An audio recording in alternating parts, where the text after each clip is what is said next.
everyone! I hope you're all really safe and healthy given the circumstances, and I'm going to try and give you a virtual talk today on my experience of university life so far, specifically my experiences of going through clearing and foundation year, so I hope you find it helpful. To give you a quick bit of background about myself, I'll start off by telling you a bit about me. My name's Catherine and I'm a second year biology student at Keele University. My nickname's Cat, and so I'm a massive fan of cats, and I have my own called Cookie, who's just in the corner there. Before starting university, I enjoyed playing the guitar and flute throughout school. I enjoyed swimming a lot and also volunteer with my local Cub Scout group and enjoyed horse riding a lot and did my Gold Hawk DOE on horseback as well. I went to a small Catholic girls' school from nursery right up until sixth form, and there were only 330 pupils throughout that age range, so it was a little bubble community for me, and therefore the idea of a campus university was a massive appeal, and so I put it as a priority of what I was looking for from the beginning. I loved the idea of just having everything in one place, and it really seeming like a little community feel, and I did find that with campus university, as it seemed that everyone knew everyone and you couldn't go anywhere without bumping into someone you know. When I first arrived at university, I was staying in halls, and mine was a block of 24 sharing 4 kitchens and 4 bathrooms between us. The first person I met was my friend Tilly, who I'm now very close friends with, and we've been living together for 2 years. And we spent a good hour attempting to make our beds and rummaging through the crockery to get the mugs out for a cup of tea. Before long, everyone else in the block arrived, and we all managed to settle in very quickly. I was really surprised about how easy communal living was, as I was really worried that I might hate it, particularly as an only child. I really wasn't used to sharing at all. So before getting to university, I was a bit clueless about cooking and cleaning, which made for a fair few slip-ups. The first of which was the first group laundry trip, which was a bit of a disaster, to say the least. I forgot to put in the detergent and so had a massive wait for the washing, then put the detergent in and had to wait again for a second cycle. And so maybe try and do that before you get to uni. The second steep learning curve for me was cooking, and the first 2 dishes I attempted to cook were pasta. So I thought, who can get that wrong? But that'd be me. I put the pasta in the pan, put it on the heat, and then boiled the water. So the pasta was all black and stuck to the bottom before the water was boiled. So here it is. I then thought I'd sussed out pasta, got a bit cocky, and attempted to make a pasta bake. But I didn't realise you actually needed to cook the pasta before putting it in the oven, and so it was all raw. I insisted it was absolutely fine and edible and continued to eat the entire thing, but then vowed to learn to cook. It took 2 years, but I'm actually quite good at cooking now. And so if, like me, you're not a great cook at the start, stir fries, pasta bakes, fajitas and soup are all great options to start off with. From the start, my career aspirations were always very reasonable, of wanting to be a fairy, a mermaid or a princess. But once I realised that they weren't going to happen, I decided to start on some other options. My options at GCSE, I chose history, geography, Latin, French and music. And I realised pretty quickly that history was not for me, as my memory is really bad and you need a good memory for all the dates. It was a close call between the other options, but I ended up favouring music for my A-level, as it was primarily coursework. AS levels were a huge step up for me, and I didn't get the grades I wanted at all, but I carried on regardless without chemistry. I ended up improving my grades, but still didn't get the grades I expected or needed for a traditional degree pathway. My experience of clearing was relatively straightforward. It started once I received my grades and I got my firm offer retracted. My insurance at university, however, took a lot longer deliberating. I'd previously realised in the lead up that I didn't want to do marine biology anymore, which was my insurance, and so I preferred the look of straight biology and wanted to apply for a completely different university. So to start off clearing, if you haven't heard back from your offer holding universities, you can ring them to see if your offer still stands if you didn't quite meet the grades, or to retract your application so you can apply somewhere else. I then looked through the clearing website to see which universities were still offering places, and every university varies in their application process, but for me it was a straightforward enough thing where you just have a few questions about your A-level and GCSE grades, and I was offered a place straight away. I was able to send over evidence of my qualifications via email and then receive the official confirmation email with the details of the degree that I'd signed up for. There's a long wait between exams and results, and so I spent some of that time looking up alternative courses at various universities if I wasn't to get the results I needed. I think there's always such a rush and a panic when it comes to clearing, but you really can take your time, and so think about what is best for you rather than just rushing to get in anywhere. I always tell the story of my best friend Emily, who, like me, applied through clearing, but she ended up applying for archaeology rather than architecture. So she ended up having to cancel that place and restart the search process again before finally deciding on history and ancient history. So probably making sure you apply for the right subject is quite a big deal. For me, I'd say foundation year is a great option to consider as an alternative route into a degree. This can be useful if perhaps, like me, you didn't reach the entrance requirements, but can also be great if you're looking at studying a different subject to A-levels entirely, or if you've taken a break from education.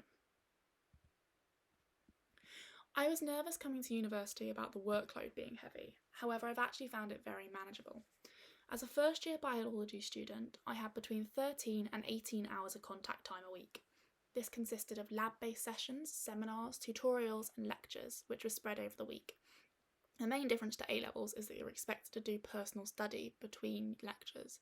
However, I found this easy enough due to the change in the amount of contact hours that you typically receive on an A-level course compared to foundation year, as you did have more time. Generally, you have several assessment opportunities throughout the year, meaning that the end of module exam in some cases may only count for part of the module, unlike A-levels. So for biology, I had a huge range of assessments, including scientific write-ups, animal behaviour logs, blog posts and presentations, which I really loved as the variety really allowed me to throw myself into each new piece because they all feel so different and novel.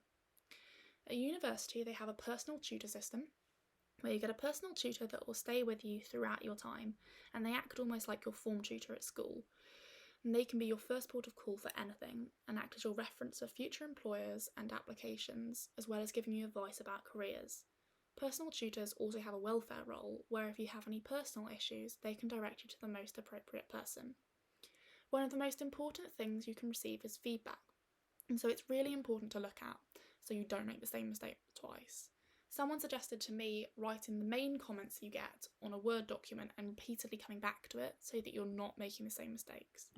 So I think the first thing to say about foundation year is that it is still university and you'll still be a student like everyone else. You'll live in the same halls if you choose to, you'll go to the same societies, join them on the same degree programme just a year later. I think I was quite worried that there'd be some sort of separation between foundation years and first years, but this definitely wasn't the case. And there's so many other reasons that people might not go straight from school. In just my close friendship group, I know people who changed their degree course, changed their entire university, took gap years, and also retook years. And so there's always going to be a mix of different age range and backgrounds. So at Keele, there are 5 different foundation year pathways, which are business, health, science, humanities, and social science. As I was going on to biology, I did the science foundation year, and this meant that I was learning alongside neuroscience and biomedical science students, along with a few other subjects. I really enjoyed this as it meant that I was studying with a much larger pool of students than in first year, and so I became close friends with many people I otherwise may not have met. The main difference between A-level and foundation year is that in foundation year there are many more assessments throughout the year, and during your foundation year you also have a much wider range of modules than you would in your first year to consolidate the A-level knowledge and sort of understanding subjects. To name a few of my foundation year modules, I had statistics, chemistry and academic development, as well as picking 2 freestanding electives of French and ethics, both of which I hadn't done since GCSE. For me, my issue with A-levels was the lack of coursework, as I would always get high marks right up until the actual exam, and then suddenly there would be this discontinuity of marks. Rather than just traditional A-level essays and exams, you have so many more assessment methods, and I found this really interesting as they really teach you important life skills. To name a few assessments I did in foundation year, I did scientific poster presentations, online tests, and scientific report writing, and so these are really helpful for your future years. At foundation year, there's a higher standard of work expected than A-level, which I found really put me ahead of my peers when I got to first year.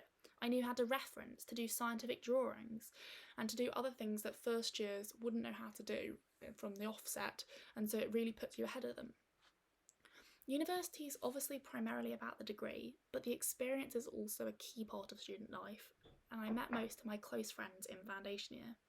I also joined clubs and societies such as lacrosse, Life Science Society, Rock Appreciation Society, and mountaineering. And through these, I was able to attend balls and sporting events so that I could really settle into student life before starting my degree. I'd say to any student joining university to take advantage of all of the clubs and societies on offer and not to worry about their current skill set and abilities, as you'll be welcome to whichever club you apply to, no matter what, and it's a really great way to meet lots of like-minded individuals that you may not meet otherwise. So modules obviously vary massively from year to year and even more between different universities. However, these are some of the modules that I took in my foundation year, so may be indicative of the sort of assessments you can expect. Each of these modules made up about a 12th of my final year mark, and as you can see, the traditional exams count for a much smaller proportion of the final year mark than A-levels, which means you need to stay focused throughout the entire year and complete several assessments rather than just waiting until exam time to start working. These are the same sort of assessments that I've experienced in both first and second year so far, and so being exposed to them early really does put you ahead of everyone else. As I said before, I took French as an elective module, so it wasn't compulsory by any means. I just thought the split was interesting to show. The coursework element alone in French 6 split further into in-class tests, essays, a reflective diary, and mini online tests, and so the assessments themselves may be further split up, so you really do have so many different assessment opportunities. So what's next? I have 1 year left at university, however I feel as though the teaching in biology has really developed my understanding and I want to do further study. So I'm thinking I want to do some sort of postgraduate study and potentially go into lecturing in genetics and epidemiology or become a genetic counsellor, but honestly I'm not quite sure yet. So thank you for listening. If you've got any more questions, you can head to the Higher Horizons website. So I hope it's been helpful. Have a great summer and good luck in all of your applications.